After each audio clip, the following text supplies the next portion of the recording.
কাকু না? নমস্কার। যাক বাবা, ভালো হলো আপনার সাথে দেখা হলো। চলুন আমাকে একটু ড্রপ করে দিন। কোথায়? আপনার বাড়িতে। এই মা, ওখানে তোমার 1 মিনিটও ভালো লাগবে না। আপনি একদম আমার বাবার মতন, সব কথায় না না বললে হয় নাকি? চলুন তো, আমার লেট হয়ে যাচ্ছে।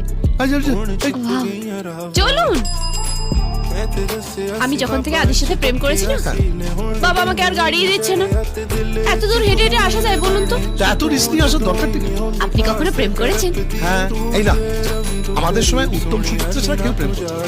সেই জন্য চাকরি ওসব কথা চাই। আচ্ছা, একটা কথা বলুন তো, আপনার বাড়িতে আমি রোজ রোজ এলে আপনার কোনো অসুবিধা নেই তো? না, এই কেন তুমি রোজ আসবে কেন? ও মা, ফিল্ডে নামার আগে নেট প্র্যাকটিস করতে হবে না? এই বলেছে। চলুন তো। দিন, আমাকে দিন। না না, আরে দিন না, আপনি চলুন। কি গো, বাজার আনো? এই তো। আমি তো ভাবতেই পারি।